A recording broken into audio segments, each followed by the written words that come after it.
नमस्कार दोस्तों, only IAS पे आप सबका स्वागत है। यूपीएससी मेंस का रिजल्ट आया है और उसके बाद में एक क्वेश्चन कंटिन्यूसली हमें सुनने को मिल रहा है कि यूपीएससी इंटरव्यू की तैयारी कैसे करनी है। तो अगले 15, 20, 25 लगभग 20-25 मिनट में हम यही बात डिस्कस करेंगे कि आपको जब तक आपका इंटरव्यू का डेट नहीं आ जाता तब तक आपको किस तरीके से खुद को काम कंपोज रखना है, किस तरीके से अपनी प्रिपरेशन स्ट्रैटेजी को चेंज करना है। क्योंकि अभी तक जो प्रीलिम्स और मेंस के लिए हम पढ़ रहे थे उसके मुकाबले में इंटरव्यू के प्रिपरेशन का स्ट्रैटेजी बिल्कुल अलग है। अभी तक यूपीएससी के साथ आपका कोई फेस टू फेस इंटरेक्शन नहीं था, आप पेपर पे लिख के आ रहे थे, लेकिन अभी एक बोर्ड मेंबर बैठेगा, फेस टू फेस इंटरेक्शन होगा, तो उसमें हमें अपनी स्ट्रैटेजी चेंज करनी पड़ेगी। क्या अगले कुछ महीने आपके प्रिपरेशन स्ट्रैटेजी में गुजरेंगे उसके बारे में हम बात करेंगे। अच्छा, मैं अपने बारे में बता दूं, मैं ऑलरेडी एक सेलेक्टेड ऑफिसर हूं, अभी we are going under training. और जब मेरी यूपीएससी की इंटरव्यू थी तो मुझे बहुत सारी दिक्कतें हुई थी कि कहाँ से करूँ, क्या करना है, कैसे खुद को प्रिपेयर करना है, प्रिपरेशन स्ट्रैटेजी को कैसे चेंज करना है। सो मेरे अपने पर्सनल एक्सपीरियंस से या फिर मेरे जो कोलीग्स हैं उनसे जो मैंने जाना है, जो मैंने उनकी बात से पता करा है, उन सारी चीज़ों को मैं यहाँ पे आपके साथ शेयर करना चाहूँगी। तो आई होप ये आपके लिए यूज़फुल हो। यूपीएससी मेंस में जाहिर सी बात है, जब हम एग्ज़ाम लिखते हैं तो हम बहुत तैयारी करते हैं, हम लोग बहुत उम्मीद के साथ एग्ज़ाम देते हैं। लेकिन अगर इस बार किसी भी वजह से आपका नहीं हो पाया है तो आप निराश मत होइए। आपने अपनी तरफ से बेस्ट दिया, और अगर नहीं दे पाए तो इस बार कसम खा लीजिए कि इस बार मैं यूपीएससी में अपना बेस्ट दिए बिना हटूंगा ही नहीं। एग्ज़ाम से बाहर निकल के बस एक ही रहेगा कि जितना हो सकता था उतना करा, पीछे कुछ नहीं बचा, अब जो होगा देखा जाएगा। एक बार आराम से शांति से कुछ दिन का ब्रेक लो, सेल्फ एनालिसिस करो, देखो कमी कहाँ पे रह गई। क्या जीएस पेपर में कुछ कमी रह गई थी, ऑप्शनल में कुछ कमी रह गई थी, किस तरीके से उस स्ट्रैटेजी को चेंज कर सकते हैं, किस तरीके से हम इम्प्रूव कर सकते हैं। क्या हम थोड़ी और स्टैंडर्ड बुक्स पढ़ें, क्या हम न्यूज़पेपर चेंज करें, क्या हम आंसर राइटिंग में कुछ चेंज करें, डायग्राम्स कैसे इंक्लूड करें। पूरा अपना सेल्फ एनालिसिस करके अपनी स्ट्रैटेजी बनाओ और फिर से स्ट्राइक बैक करो। और अगली साल जब हम इंटरव्यू प्रिपरेशन की स्ट्रैटेजी फिर से डिस्कस करेंगे तो उसमें आपको इंक्लूड डेफिनेटली होना होगा। जो लोग क्लियर हो गए हैं, आपको हमारी पूरी टीम की तरफ से बहुत बहुत बहुत बधाइयाँ। ये आपके लिए बहुत बड़ी अपॉर्चुनिटी है। इस मौके को ऐसे मत गंवाना। बिल्कुल भी ये मत सोचना कि यूपीएससी इंटरव्यू में तो क्या है, हो गई, इसमें कोई तैयारी थोड़ी करनी पड़ती है। बिल्कुल गलत बात है।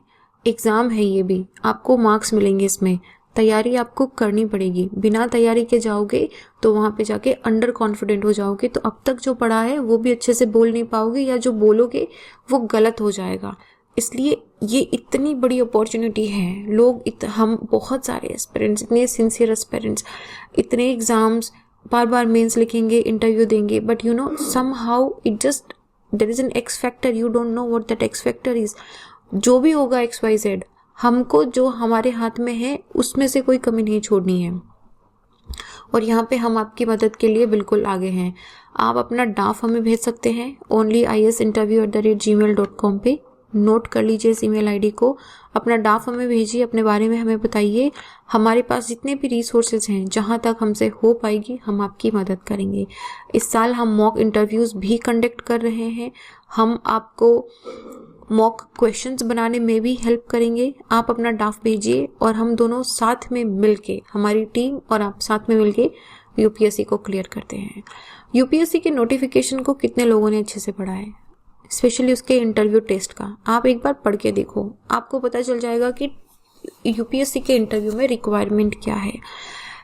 यूपीएससी का इंटरव्यू कैंडिडेट का एक बोर्ड करेगा जिनके पास आपके पूरे करियर का रिकॉर्ड होगा। आपके मम्मी, आपके पापा, आप कहाँ से हो, आपकी एजुकेशन कहाँ से है, आपके एजुकेशन में कितने मार्क्स आए, कौन सी है, आपकी हॉबी क्या है, XYZ, आपकी सारी इन्फॉर्मेशन उनके पास रहेगी। और आपके डाफ में से या फिर आपके जो मैटर ऑफ जनरल इंटरेस्ट हैं उनमें से क्वेश्चन पूछा जाएगा। यहाँ पे इंटरव्यू बोर्ड का मतलब ये नहीं है कि आपको बिठा के बिल्कुल दे धनाधन क्वेश्चन आंसर पूछना है, बिल्कुल भी नहीं। वो जो बोर्ड बैठा है वहाँ पे, वो जो 5 लोग आपको असेस करने के लिए बैठे हैं, वो बिल्कुल कॉम्पिटेंट एंड अनबाइस्ड ऑब्जर्वर है। उनको कोई फ़र्क नहीं पड़ता कि आप किसके बेटे हैं, आप कहाँ से आ रहे हैं, आपका एजुकेशनल बैकग्राउंड क्या है, आपने A ग्रेड लिया है, आपने C ग्रेड लिया है, कोई फ़र्क नहीं पड़ता है। वो वहाँ पे ये जज कर रहे हैं कि इस कैंडिडेट का मेंटल कैलिबर कितना है, इसकी मानसिक क्षमता कैसी है। यहाँ पे आपके सिर्फ इंटेलेक्चुअल क्वालिटीज़ के बारे में बात नहीं हो रही है, वो आपने प्रूव कर दी है। आप मेंस क्लियर करके, प्रीलिम्स क्लियर करके उनके सामने आके बैठे हो, इसका मतलब है ये बंदा इंटेलिजेंट है, इसको अपने सब्जेक्ट का नॉलेज है। अब हम क्या जानना चाह रहे हैं, हम फेस टू फेस आपको बिठा के इसलिए जानना चाह रहे हैं क्योंकि आप कल को ऑफिस में बैठोगे, पब्लिक के साथ इंटरेक्ट करोगे, तो हम जानना चाहते हैं कि आप एज ए पर्सन कैसे हो। आपकी इंटेलिजेंस हमको पता है, इंटेलिजेंस पे हमको डाउट ही नहीं है। As a person, as your personality कैसी है वो हमको जाननी है। तो यहाँ पे आपकी मेंटल अलर्टनेस कैसी है, आप कितना क्विकली सोच सकते हो। एज एन एडमिनिस्ट्रेटर जब आप ऑफिस में काम करते हो, हर चीज़ें सेटल्ड और अरेंज्ड और प्लान नहीं आती है, बहुत अनप्लान्ड इंसिडेंट्स होते हैं। तो उन अनप्लान्ड इंसिडेंसेस को कैसे टैकल करना है, फटाफट से कैसे क्विकली डिसीजन लेना है जो पब्लिक के इंटरेस्ट में हो। आपका क्रिटिकल पावर ऑफ असिमिलेशन होना चाहिए कि सारे एस्पेक्ट सोच के आप कैसे डिसीजन ले रहे हो। क्लियर एंड लॉजिकल एक्सपोजिशन होना चाहिए, बैलेंस ऑफ जजमेंट, ना इधर ना उधर, न्यूट्रल जजमेंट है जो पब्लिक गुड के लिए बेस्ट है, जो मेरी ड्यूटी मुझे फॉलो करने दे रहा है। Variety and depth of interest, आप कितना अपने तरीके से सोचते हो, आपकी खुद की सोचने की जो क्षमता है वो कितनी मजबूत है। सोशल कोहेजन, किस तरीके से आप लोगों के सामने बात कर पाते हो, कैसे आप उनको बांध पाते हो। आपकी लीडरशिप क्वालिटी क्या है, क्योंकि आपके नीचे बहुत स्टाफ रहेगा, आप ग्रुप ए ऑफिसर हैं, आपके नीचे बहुत स्टाफ रहेगा, क्या आपकी लीडरशिप है, आपकी इंटेलेक्चुअल और आपकी मोरल इंटेग्रिटी कैसी है। तो इसमें ऐसा नहीं है कि बिठाया जैसे हमारा कॉलेज टाइम में वाइवा होता था, वाइवा बिल्कुल भी नहीं होगा। It is more like a natural discussion. यहाँ पे एक टेबल लगी होगी, आप होंगे और यहाँ पे बाकी 5 हमारे इंटरव्यूअर्स रहेंगे और यहाँ पे आप बैठेंगे। तो यहाँ पे आपको ये आराम से 5 लोग आराम से एसेस करेंगे कि आप कैसे बैठे हो, आपका हाथ पाथ मूवमेंट कैसा है, आप कितना कॉन्फिडेंटली बोल रहे हो। लेकिन ये सब उनका बैकहैंड ऑब्जर्वेशंस हैं। आराम से ऐसे होगा जैसे कि हम तो एक नए ग्रुप में आए और आराम से कन्वर्जेशन कर रहे हैं। We are just talking about some topics, they are asking you some questions, you are replying some questions very politely. तो ये सब क्या है कि आपकी कॉन्फिडेंस, आपकी मेंटल क्वालिटीज़ को आराम से वो देखेंगे कि हाँ ये इंसान क्या एक इतना बड़ा ऑफिस संभालने के लिए, क्या गवर्नमेंट का इतना इंपॉर्टेंट प्रोजेक्ट संभालने के लिए कैपेबल है या नहीं है। ये बिल्कुल भी नहीं देखा जाएगा। आपको मान लीजिए क्वेश्चन पे क्वेश्चन पूछे जा रहे हैं कि आपके ऑप्शनल में से पूछ लिया या आपको कोई फैक्चुअल क्वेश्चन पूछ लिया, आपका इंटेलिजेंस टेस्ट नहीं हो रहा है यहाँ पे, आपका टेस्ट हो रहा है कॉन्फिडेंस। आप कितना इजी, कितना आराम से आप ऐसी टेंस सिचुएशंस को, आप कितना जो आपको नहीं भी आता है लेकिन आप कितना कूल काम कॉन्फिडेंट होके आप उस क्वेश्चंस को टेकल कर रहे हो। नहीं आता है आराम से बोल दो सर नहीं आता है। हर इंसान को हर एक क्वेश्चन का आंसर नहीं आता है और हमारा दिमाग हर एक इन्फॉर्मेशन को लंबे टाइम तक रिटेन नहीं कर पाता है। तो अगर नहीं आता है बोल दो कि सर नहीं याद आ रहा है, I can not recall it at this moment. तो ये आपकी इंटेलिजेंस के अलावा आपके आसपास क्या हो रहा है सराउंडिंग में, क्या आप उसका ध्यान रख रहे हो, आप कितने अवेयर हो, आप उस सब चीज़ों के बारे में कितना सोचते हो, इन सब चीज़ों के बारे में कि आप कितना क्यूरियस हो, आप कितना आगे बढ़ने के लिए अपने आसपास की चीज़ों की जानकारी जुटा रहे हो, इन सब चीज़ों के बारे में आपसे बात करी जाएगी। तो सबसे पहला है कि इंटरव्यू की प्रिपरेशन कैसे स्टार्ट करनी है। एक तो सबसे पहले एकदम कॉन्फिडेंट हो जाओ, डरो मत कि मेरा इंटरव्यू में कैसे तैयारी करूँगा। Feel good, happy, confident. You are one of the thousands people जिन्होंने पूरा इतना प्रीलिम्स एंड मेंस क्लियर करके इंटरव्यू की स्टेज तक पहुंचे हैं। You are very very lucky, you are very very confident, you are very intelligent. सब कुछ है, डरने की बिल्कुल ज़रूरत नहीं है। अब करना क्या है, अच्छे से ड्राफ्ट फिल करो और मॉक इंटरव्यू दो। मॉक इंटरव्यू भी दो, मॉक क्वेश्चन प्रिपेयर करो। सेकंड है बढ़िया से करंट अफेयर पढ़ो, जनरल डिस्कशन है। जब पता नहीं होगा आसपास में क्या चल रहा है तो कैसे हम उसका आंसर करेंगे, इसलिए आराम से बढ़िया पढ़ो और एकदम ओपन माइंड के साथ पढ़ना है। कुछ नॉवेल्स पढ़ने, पर्सनालिटी डेवलपमेंट पे ध्यान देना है। पहले बात करते हैं ड्राफ्ट के बारे में। एक तो सेकंड पार्ट ऑफ जो ड्राफ्ट है उसको बहुत केयरफुली फिल करना है।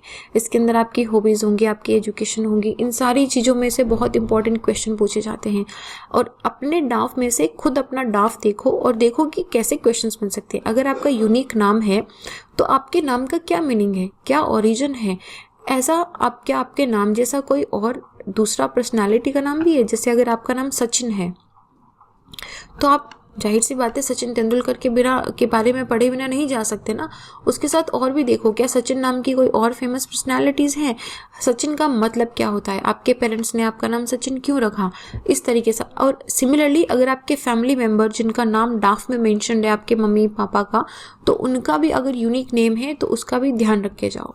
सेकेंड, अगर आपकी डेट ऑफ बर्थ किसी हिस्टोरिक इवेंट पे फॉल होती है, जैसे मेरी डेट ऑफ बर्थ 8 अगस्त आती है, then it is the day when the Quit India movement started, right. तो मेरे लिए काफी स्पेशल था कि मैं इसको देख के जाऊंगी। सिमिलरली अगर आपका 15 अगस्त को या किसी भी पर्टिकुलर स्पेशल डेट को, जिस दिन कोई भी हिस्टोरिक इवेंट हुआ हो, मैं उस हिस्टोरिक इवेंट में सिर्फ इंडिया की बात नहीं कर रही हूँ। अगर मान लीजिए उस दिन वर्ल्ड वॉर 2 स्टार्ट हुआ या कोई ट्रीटी स्टार्ट हुई है, कोई भी हिस्टोरिक या करंट कोई भी अगर आपकी डेट ऑफ बर्थ से या ईयर के साथ फॉल होती है तो एक तो उसको ध्यान रखना है। जैसे मेरा 1990 भी था, तो 1990 के अंदर हमारा एलपीजी रिफॉर्म आया था, तो I read about the LPG reform also, कि एलपीजी क्यों लाया गया, उससे पहले क्या चैलेंजेस थे, उसके बाद में कितना हो गया, अभी 20-21 साल के बाद में उसमें कितना चेंज आया है, सारी चीज़ें आपको देखनी है। उसके बाद में हम बात करेंगे कि आपका होम स्टेट, आप जहाँ से हो, आपका डिस्ट्रिक्ट, टाउन, विलेज या आपका स्टेट, इन सब के बारे में आपको ध्यान रखना है, उसका हिस्ट्री क्या है। जैसे अगर आप कुरुक्षेत्र से हो तो कुरुक्षेत्र के बारे में सब पढ़ो। लखनऊ में हो तो लखनऊ का विकिपीडिया पे या फिर अपनी किसी पुरानी लाइब्रेरी में या अपने पुराने दादा परदादा से बात करके उसकी हिस्ट्री जानो।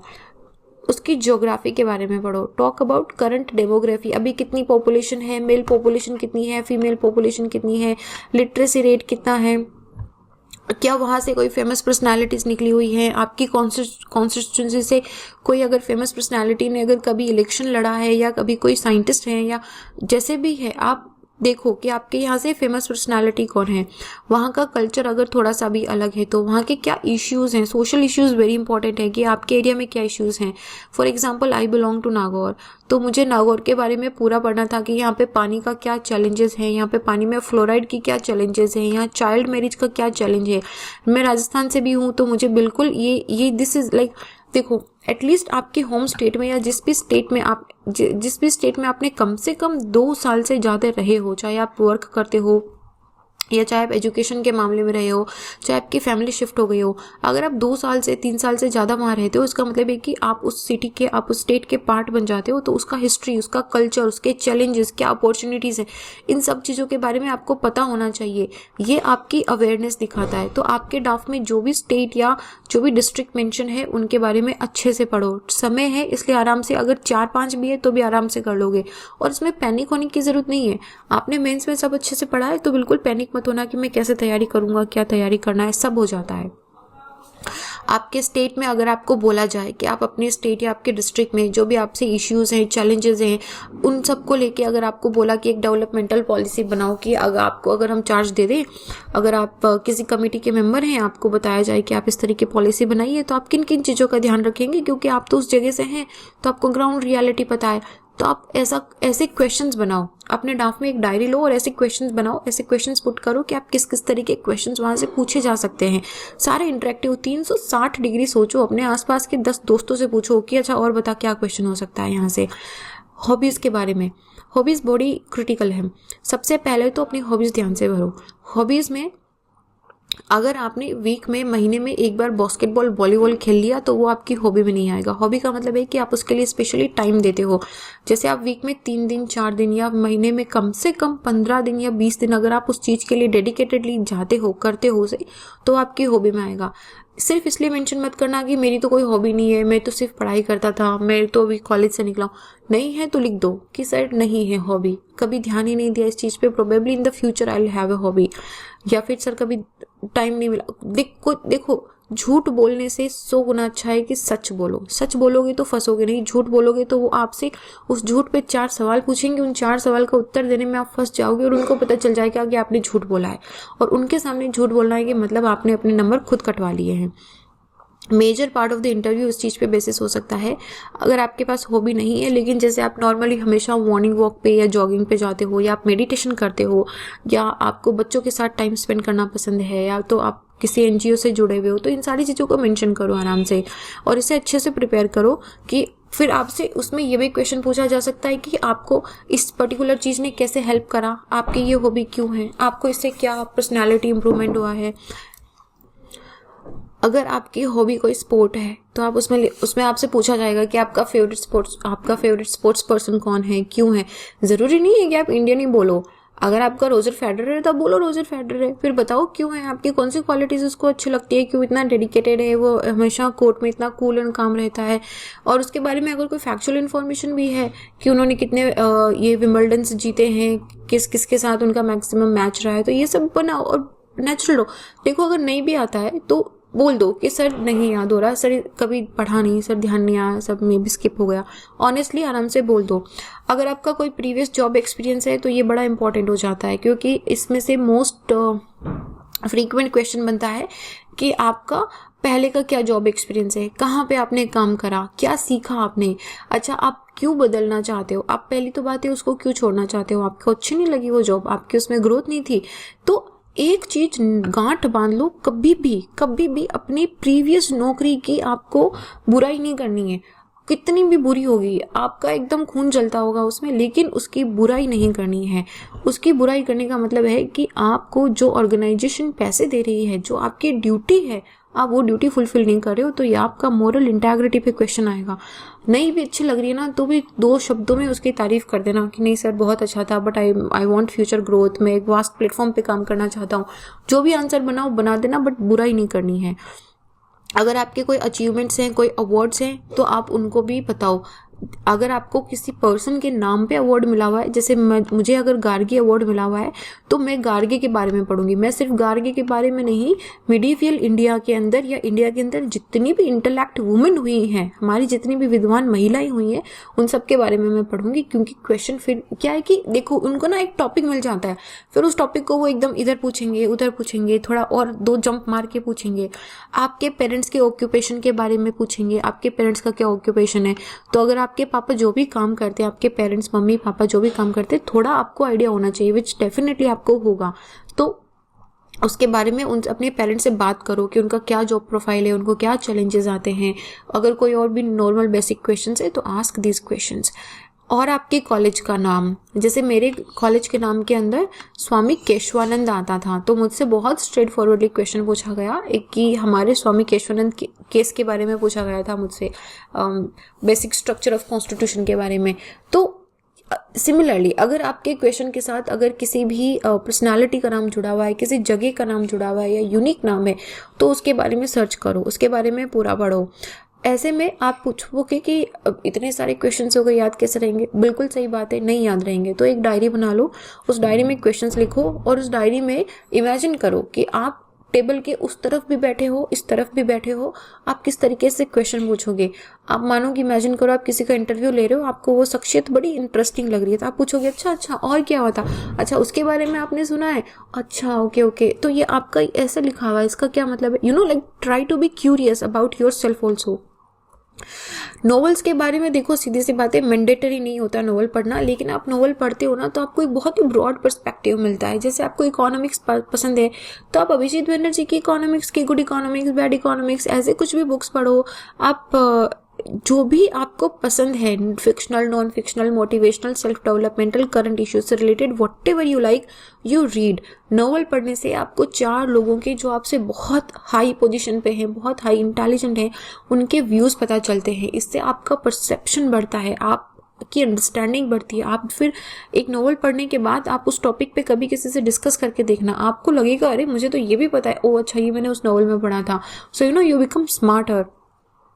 और ये एंजॉय करने के लिए पढ़ो। ऐसा नहीं है कि उस क्वेश्चन उस बुक में से, उस नॉवल में से आपको पूछेंगे क्या, लेकिन क्या पता पूछ ले और आप वो कोट कर दो, और वही अगर किसी बोर्ड मेंबर ने भी पढ़ा हो, then imagine the impression. Current affair में जनरली पता रखो क्या हो रहा है, अपनी ओपिनियन बिल्ड करो। ये आपका जॉब है, this is the demand of your job. आप एडमिनिस्ट्रेटर बनने वाले हो, वहां पे आपको एक असिस्टेंट नहीं मिलेगा जो बोलेगा कि, आपको एक न्यूज़पेपर नहीं मिलेगा कि जो आपको बताएगा कि अच्छा मैं ऐसा डिसीजन ले लेता हूँ, वैसे decision. You have to use your own critical thinking. यहाँ पे उस क्रिटिकल थिंकिंग को यूज करना है। 5 न्यूज़पेपर पढ़ो चाहे 10 पढ़ो, एक टॉपिक को 5 जगह से पढ़ो चाहे 10 जगह से पढ़ो, लेकिन अपनी ओपिनियन बिल्ड करो, राइट। अपनी ओपिनियन बिल्ड कैसे होती है? जब आप क्रिटिकली सोचते हो, you think, be a rational thinker, don't be a follower. Newspaper में आर्टिकल लेफ्टिस्ट हो सकता है, राइटिस्ट हो सकता है, लेकिन आप अपने तरीके से सोचोगे कि मुझे क्या अच्छा लग रहा है, और ये आपका जो ओपिनियन है, आपका जो खुद का थिंकिंग है, आपका खुद का डिसीजन मेकिंग है, it is your ability to become an administrator. 2-3 newspaper पढ़ सकते हो आप, the Hindu newspaper, Indian Express, Mint, Economic Times, जो भी आपको हिंदी में अच्छा लगता है उसको पढ़ो। एक लोकल न्यूज़पेपर पढ़ो अपने आसपास का, अपने स्टेट का। मैगजीन्स भी देख सकते हो, जैसे कि आउटलुक हो गया, टाइम हो गया, इंडिया टुडे हो गया। देखो, एक चीज़ समझो कि ये आपको जो इंटरव्यू पूछ रहे हैं ना क्वेश्चंस, ये आपकी तरह करोल बाग में, ओल्ड राजेंद्र नगर में जाके करंट अफेयर की मैगजीन्स उड़ा के नहीं पढ़ते हैं। These people they are high officials, बहुत हाई पोजीशन पे रहते हैं। इनके ऑफिस में जो मैगजीन्स आती हैं जनरली आती है आउटलुक की, वर्ल्ड बैंक की, टाइम्स ऑफ इंडिया, टाइम्स की, इंडिया टुडे की, इस तरह की मैगजीन्स आती हैं। तो उनको अगर मान लो सुबह सुबह उन्होंने कभी कहीं पढ़ा है या रिसेंटली पढ़ा है, तो उनको वो क्लिक करेगा। तो ऐसी मैगजीन्स को ना ऐसे रफली देखो, मतलब मैं नहीं बोल रही कि बहुत थोरोली उसको पढ़ना है, बट एक बार देखो। नाउ पर्सनालिटी डेवलपमेंट में बात ये ना कि आप एक दिन में पर्सनालिटी डेवलपमेंट नहीं कर सकते। This is hardly impossible. If you are thinking कि this will completely change you, it is never going to change you. ये पर अच्छी बात क्या है यूपीएससी जर्नी की, कि ये यूपीएससी का इंटरव्यू ना आपकी जर्नी को रिफ्लेक्ट करता है।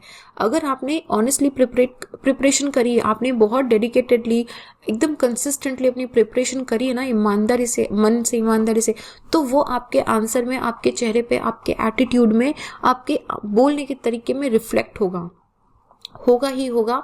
तो ये बस। और दूसरी बात ये है कि मान लो कि आपका रिफ्लेक्ट हो रहा है, लेकिन वो रिफ्लेक्शन हमको ना अभी बिल्कुल एकदम थोड़ा शार्प करना है। जैसे आपका एटीट्यूड क्या है, हम कैसे बैठते हैं, हम पोलाइटली बोल रहे हैं, हम हैंड मूवमेंट हमारा कितना है, बहुत ज़्यादा ऐसे दूर दूर तक फेंक के हाथ भी नहीं करना है हमको कि हम एक बिल्कुल बोर्ड मेंबर तक पहुंच जाएं, बिल्कुल हमको।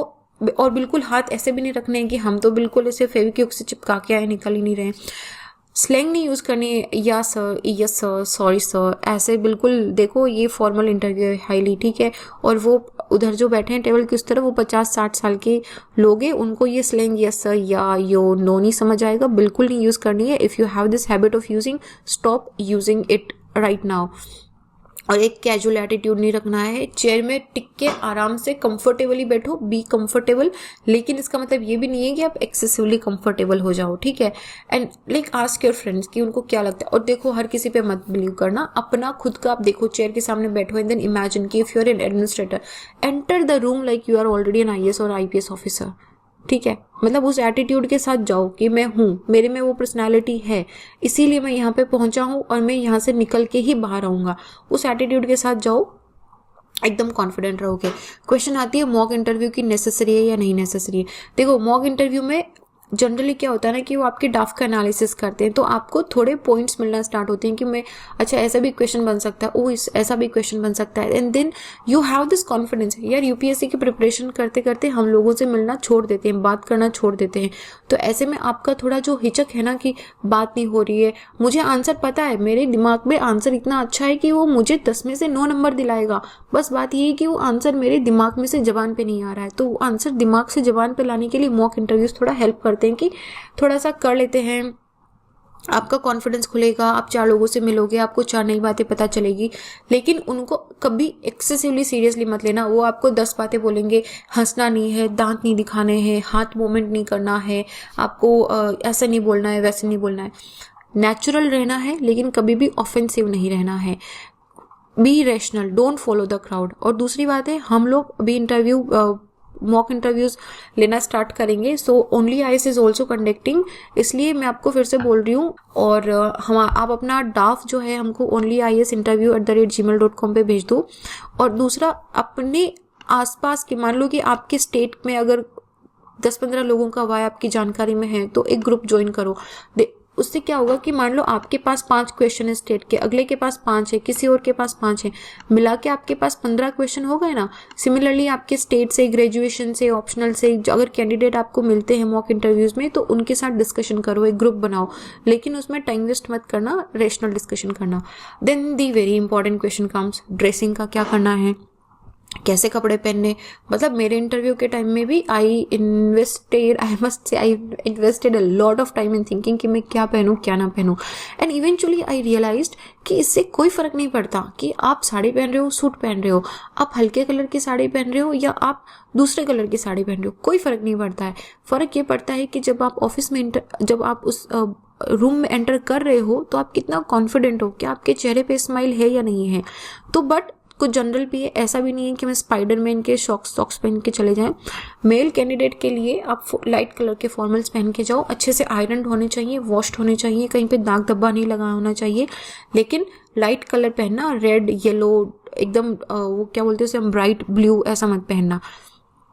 टाई एंड कोट, वैसे जनरली टाई फॉर्मल में आता है तो you can wear tie. Coat अगर आप कंफर्टेबल हो तो, बाकी समर कोट्स भी आते हैं, तो अगर आपके पास है, अगर आप अफोर्ड कर सकते हो, और जरूरी नहीं है कि आप लुई विटान का ही लेके आओ, ठीक है, आराम से जो भी आपको मिलता है आराम से उसको लेके आ जाओ। Neat and clean shoe and socks होने चाहिए, मैचिंग कलर के लाइट कलर के सॉक्स पहनने हैं, चाहे ब्लैक पहनो, ब्लू पहनो या ग्रे कलर के पहनो, लेकिन वो इतने स्पार्किंग नहीं होने चाहिए, अंदर से स्पाइडरमैन सुपरमैन नहीं दिखना चाहिए सॉक्स में, ठीक है। एंड इस चीज़ में बिल्कुल टेंशन मत लो कि मुझे नई ड्रेस खरीदनी है, मुझे ब्रांडेड ड्रेस खरीदनी है।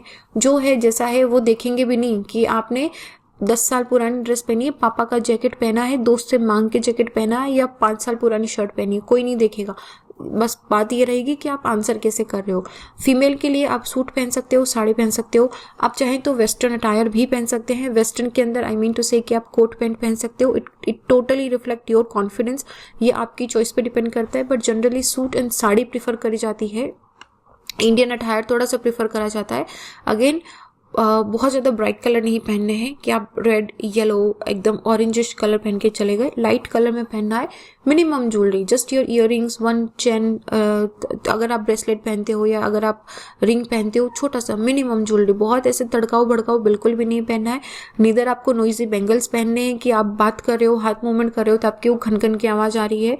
और हैवी मेकअप नहीं करना है, बहुत ही, अगर आप करते हो very light makeup that it looks very very natural, like no makeup look जो होता है ना, राइट, एग्जैक्टली। बहुत ही लाइट परफ्यूम, एक्सेसिवली डीओ या हेवी परफ्यूम बिल्कुल भी नहीं लगाना है कि उनको मतलब जाते ही रूम में, आप रूम में एंटर हुए कि आपके साथ रूम में खुशबू भी एंटर हो गई, ऐसा नहीं करना है। And most important thing, do not forget to wear a smile. Smile के बारे में एक बात बता दूं आपको, इंटरव्यू में आपको बहुत स्क्रूटनी करेंगे, बहुत क्वेश्चन पूछेंगे, कुछ भी हो जाए चेहरे से स्माइल नहीं जानी चाहिए।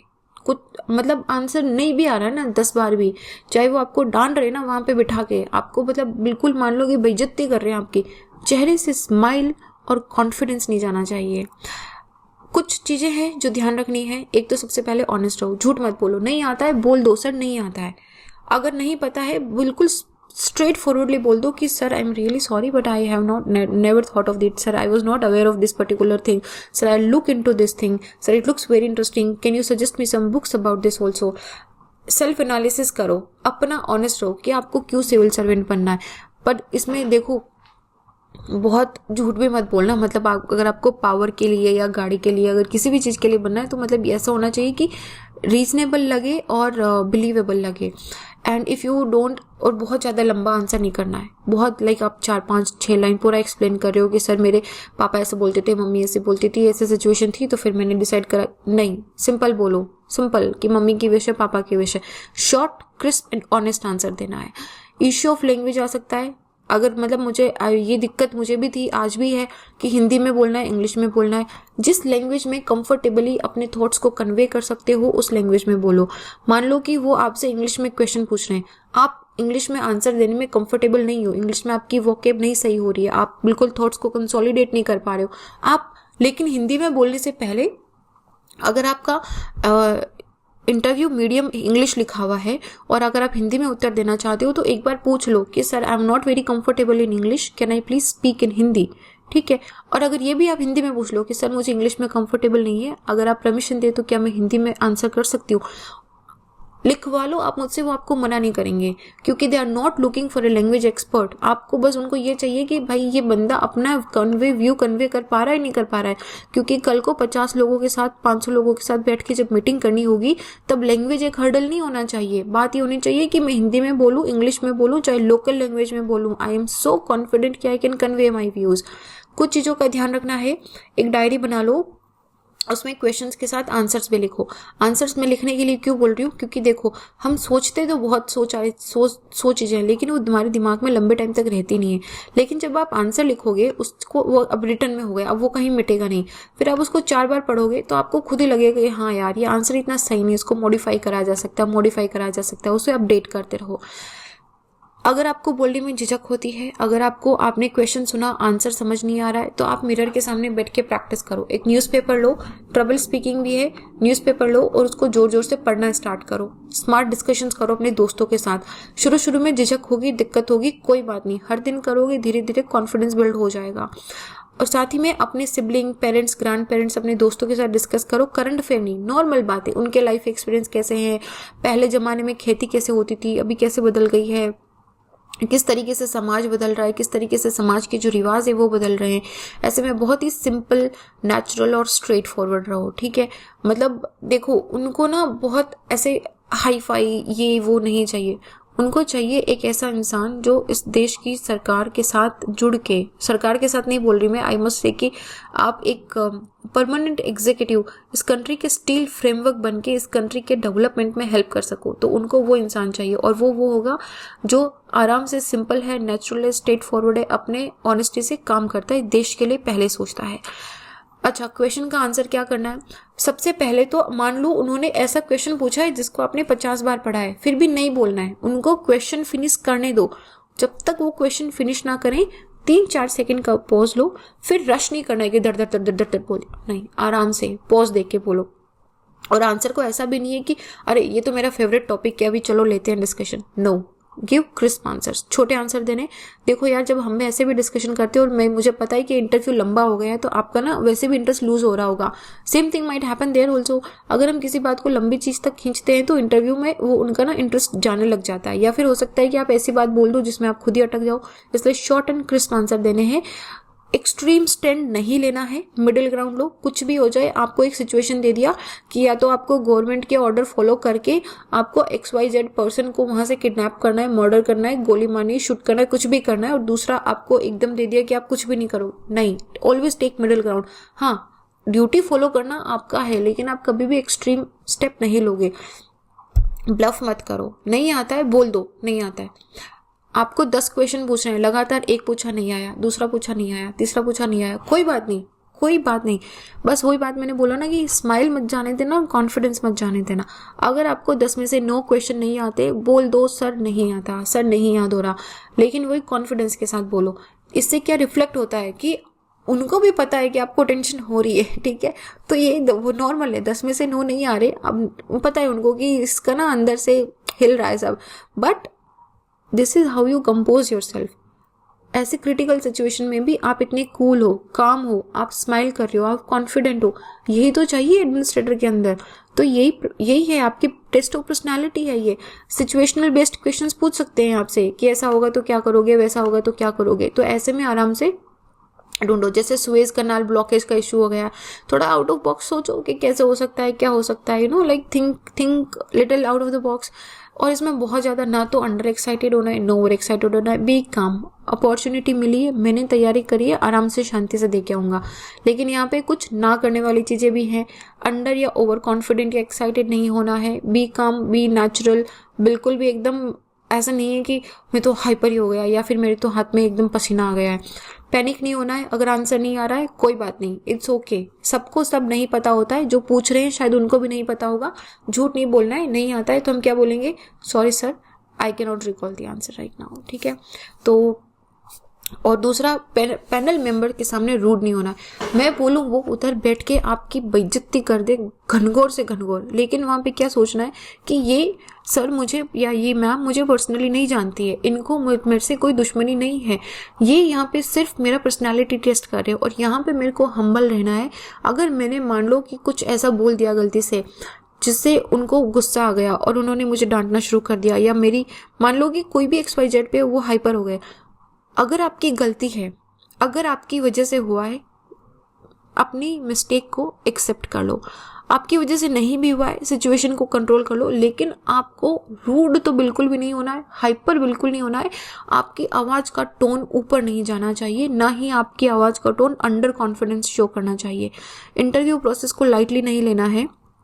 सबके इंटरव्यू एक जैसे नहीं होते कि यार मेरा तो बड़ा चिल था। अच्छी बात है, क्योंकि वो खुद चिल था, उसने खुद तैयारी करी इसलिए वो चिल था। आपको अपनी तरफ से जितना हो सकता है तैयारी करो, लेकिन एक्सेसिवली रीड भी नहीं करना है। कोई बात नहीं, ऐसा नहीं है कि मैं तो ये भी पढ़ लूँ वो भी पढ़ लूँ, सारा ऑप्शनल वापस कर लूँ। यार सारा ऑप्शनल मेंस के टाइम पे रिवाइज नहीं होता है, ठीक है? नहीं हो रहा है कोई बात नहीं, बेसिक कॉन्सेप्ट्स पढ़ो अपने हिसाब से। और दूसरों की ओपिनियन कॉपी नहीं करनी है। जैसे मैंने बोला, you are going to be an administrator, यहाँ पे आपको खुद का दिमाग लगाना है, अपने खुद के डिसीजन लेने हैं, तो हमें वो डेवलप करना है। सो आई नो थोड़ा लंबा हो गया, बीच बीच में आपका इंटरेस्ट भी चला गया होगा, but we wish you all the very very best and we wish कि आप जितने भी लोग सुन रहे हो सब सक्सेसफुल हो, but you know maybe here maybe somewhere else. And if you have any questions or you want to send your draft, तो डाफ का मैंने दे दिया है हमको, ondicinterview@gmail.com पे भेज देना। हम मॉक इंटरव्यूज़ भी कंडक्ट करेंगे जिसके बारे में अपडेट कर दिया जाएगा, और आप हमको यहाँ से कॉन्टेक्ट कर सकते हैं। सो चलो फिर एक छोटा सा पीपीटी, एक छोटा सा लेक्चर बाद में बनाएंगे जब इंटरव्यू स्टार्ट हो जाएंगे, कि आपको इंटरव्यू के दिन या इंटरव्यू से एक दिन पहले या इंटरव्यू के बाद में आपको किस तरीके से अपने आप को कंपोज करना है, right? So this is it, all the very best.